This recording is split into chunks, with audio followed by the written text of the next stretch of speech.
আমার মূল প্রবলেমটা হইতেছে আমি শিক্ষিত। কারণ একজন যদি মূর্খ মানুষ যদি চা বিক্রি করতো কখনোই তাকে গিয়ে এ প্রশ্ন করা হতো না, কিন্তু আমি যেহেতু শিক্ষিত সেই সূত্রে আমাকে প্রশ্নটা করতেছে কেন চা বিক্রি করতেছি শিক্ষিত মানুষে। ইগো তখনই আপনার দূর হবে যখন আপনি অনেকগুলো ঘাত প্রতিঘাত পার হইবেন, তখন আর ইগো থাকবে না। তো আমার আম্মা এখনও খুব কষ্ট পায়, পাড়া প্রতিবেশীরা এসে আমার আম্মারে বলে যে যদি চাই বিক্রি করবে তাহলে মাস্টার্স কমপ্লিট করার কি দরকার ছিল, কোনো কাজই ছোট নাই। তো এই কথাটা বলেই কিন্তু আমার ছোটো করতেছে, কারণ উনি তো কোনো একজন বিশেষ ক্যাডারকে গিয়ে বলবে না যে ভাই কোনো কাজই ছোটো নাই আপনি করেন। কিন্তু প্রত্যেকটা ব্রাঞ্চ থেকে যদি আমি 5,000 টাকাও করে ইনকাম করি তাও কিন্তু 20 লাখ টাকা। আমার নাম Mohammad Shahidul Islam, M A pass চাওয়ালার ফাউন্ডার অ্যান্ড সিইও। আমাদের মিরপুর ব্রাঞ্চটা যেহেতু মানে মিরপুর 2-এ যে ব্রাঞ্চটা এটা হলো নতুন, তো এখানে মানুষজনকে জানানোর জন্যই আমরা 1 টাকায় দুধ চার ক্যাম্পেইনটা চালাইতেছি। আমাদের 3টা ব্রাঞ্চ এবং আমরা প্রতি পহেলা বৈশাখে এবং যে বিশেষ বিশেষ দিনগুলো আছে 16 ডিসেম্বর এই দিনগুলোতে আমরা 1 টাকায় দুধ চা আমাদের অন্যান্য ব্রাঞ্চগুলোতেও দিই। 1 টাকায় দুধ চার যে মান, আমাদের 15 টাকায় যে দুধ চাটা আমরা বিক্রি করি রেগুলার যেটা একই মান। এটা হলো প্রচারণা চালানোর জন্যই তো আমরা 1 টাকায় দুধ চা দিতেছি। দেখতে পাওয়া গেছে যে এখানে অনেক মানুষজন এঙ্গেজ করে এবং আমাদের মূল কাজটা থাকে 1 টাকায় দুধ চাই যে আমাদের চাটার টেস্ট কেমন এই জিনিসটা বোঝানোর জন্যই, মানে ম্যাস পিপলকে গ্যাদার করার জন্য আমরা 1 টাকায় দুধ চা অফারটা করি।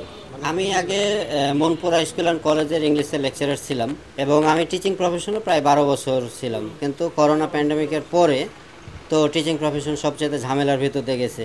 তো তখন চিন্তা করলাম যে কোনো নতুন কিছু করা উচিত, কারণ আমি আবার হোটেল ম্যানেজমেন্ট কমপ্লিট করছিলাম পর্যটন থেকে। সোনারগাঁও হোটেলে আমি কিছুদিন ছিলাম। তো তারপরে যেহেতু আমার ব্যাকগ্রাউন্ড ছিল হোটেল রিলেটেড এবং আমি চাইলে তখন রেস্টুরেন্ট দিতে পারতাম না, কারণ তখন আমার কাছে এত টাকা ছিল না, 5 থেকে 6 লাখ টাকা ছিল। তো অনেক জায়গা আমার প্রথম চয়েসটা ছিল লাভ রোড। তো লাভ রোডে দেখতে পাওয়া গেছে যে ওখানে 10 লাখ টাকা অ্যাডভান্স চাই। ভালো ভালো জায়গাগুলোতে 5 থেকে 10 লাখ টাকার কোনো নিচে ছিল না। তো তখন চিন্তা করলাম যে এটা ছোটো পরিসরে শুরু করা যায় কিনা। তারপরে তো বাংলাদেশে যেহেতু পানির পরে চায়ের স্থান, সেই সূত্রে চা নিয়েই মূলত কাজ করা। এবং এখন তো আমাদের শুধু চার বাইরেও আমরা প্রায় 58টা মতো প্রোডাক্ট এখানে সেল করি। আমরা ছোট থাকতে একটা কবিতা পড়তাম যে আমার দেশে হবে সেই ছেলে কবে, কথাই না বড় হয়ে কাজে বড় হবে।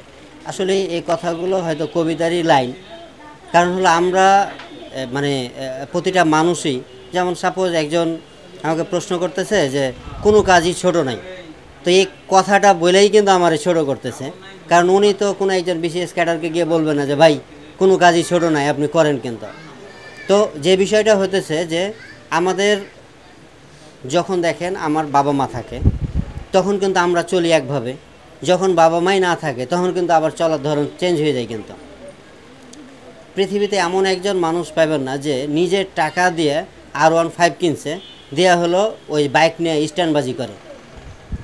তো সিস্টেমটা হলো যে ইগো তখনই আপনার দূর হবে যখন আপনি মানে ঘাত প্রতিঘাত অনেকগুলো ঘাত প্রতিঘাত পার হইবেন, তখন আর ইগো থাকবে না। কারণ আমি এক সময় মানে এমন হয়েছে যে অনেক লাক্সারিয়াস জীবনযাপন করছি, কারণ আমি আমার ফ্যামিলি সব ছোট, আমার ভাইয়েরা সবাই এস্টাবলিশ। তা আমি কিন্তু এক সময় যখন ভাইদের টাকায় কিংবা বাবার টাকায় চলছি তখন কিন্তু আমার জীবনধারা ছিল একরকম। আবার এখন ওই মানুষটাই যখন আমি চা বিক্রি করি তখন কিন্তু আমার যে সার্কেল ছিল আগেকার যে বন্ধুবান্ধব, ওরা খুবই আশ্চর্য হয়ে যায় যে আমি এভাবে মানে এই জিনিসটা পারলাম কিভাবে। তা আমিও তো এই জিনিসটা তো আর জন্ম থেকে আমি জীবনেও কোনো দিন 2022 সালের আগে কোনো আমার ফ্রেন্ড সার্কেল বলতে পারবো না 1 কাপ চা খাইছি। অনার্স মাস্টার্স কিংবা হাই স্কুল কলেজ জীবন পার করছি, কোনো দিন 1 কাপ চা খাইনি, কিন্তু আমি ওই মানুষটাই কিন্তু এখন চা বিক্রি করতেছি। তো আসলে প্রবলেমের ভিতর দিয়ে না গেলে কখনোই এই ইগোটা দূর হবে না, কারণ আপনার পৃথিবীতে তখন কোনো জিনিসকে আপনি চিন্তা করবেন না, চিন্তা করবেন যে আমাকে টাকা ইনকাম করতে হবে, ইগো লেস হতে হবে। না, আমি যে ট্যাবুটা দূর করতে চাইছি, এম এ পাস চাওয়ালার প্রথম নামটা ছিল অর্কো ক্যাফে। তো এই নামটা এম এ পাস চাওয়ালা আসার কারণ হলো যে আমার আত্মীয় স্বজন কিংবা আমার শ্বশুরবাড়ির আত্মীয় স্বজন সবাই হলো মানে আমি যে কি বিক্রি করতেছি ওটার থেকেও যে এই জিনিসটা আমি শিক্ষিত মানুষ চা বিক্রি করতেছি কেন, মানে আমার মূল প্রবলেমটা হইতেছে আমি শিক্ষিত। কারণ একজন যদি মূর্খ মানুষ যদি চা বিক্রি করতো কখনোই তাকে গিয়ে এ প্রশ্ন করা হতো না, কিন্তু আমি যেহেতু শিক্ষিত সেই সূত্রে আমাকে প্রশ্নটা করতেছে কেন চা বিক্রি করতেছি শিক্ষিত মানুষে। তাহলে আমাদের মূল ব্যারিয়ারটা হলো শিক্ষা। তো আসলে আমি যে জিনিসটা মনে করি যে এই যে যারা বাইরে গিয়ে করতেছে, ট্যাক্সি ক্যাব চালাইতেছে কিংবা রেস্টুরেন্টে, বাংলাদেশের বেশিরভাগ স্টুডেন্ট যারা বাইরে যায় তারা কিন্তু ওই রেস্টুরেন্ট কিংবা ক্যাফেগুলোতেই কিন্তু কাজ করে। তারা হিসেবে ওয়েটার হিসেবেই কাজ করে, কিন্তু বাংলাদেশে করতে পারে না। বাংলাদেশের পরিবেশ এই জিনিসটাকে গ্রাহ্য করতেছে না, এই জন্যই এই কাজটা করতে পারে না। এখানে যে বিষয়টা হয় যে আসলে চাকরি তো একটা মানে আমার প্রতি বছর হয়তো 1,000 2,000 কিংবা 5,000 টাকা ইনক্রিমেন্ট হতো, কিন্তু এখানে যখন আমার টার্গেট হলো যে 2028 সালের ভেতরে আমাদের ঢাকা শহরে 400টা ব্রাঞ্চ হবে, তাহলে প্রত্যেকটা ব্রাঞ্চ থেকে যদি আমি 5,000 টাকাও করে ইনকাম করি তাও কিন্তু 20 লাখ টাকা। ঠিক আছে, তো বিষয়টা হইতেছে যে চাকরিতে আমি তো কখনোই 20 লাখ টাকা ইনকাম করতে পারতাম না। এই জায়গাতে মানে ইনকাম করার যে একটা আছে, ফ্রিডম আছে।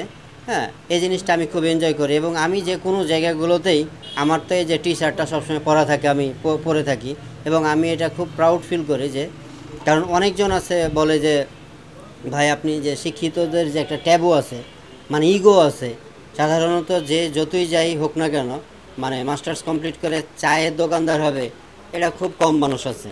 আমিও যে খুব মানে একেবারে সহজভাবে হয়ে গেছি তা না, আমি অনেক ঝামেলার ভিতর দিয়ে গিয়েই এই চাওয়ালা হওয়া। কিন্তু যখন এমএ পাস চাওয়ালার প্রথম নামটা আমরা দিই বিলবোর্ডে দিই, তখন আমাদের যে প্রথম ব্রাঞ্চের যেই মানে বাড়িওয়ালা, উনি বলতেছে যে এই নাম দিলেন কেন, এই নাম দিলে তো আপনার নামে মামলা হয়ে যাবে।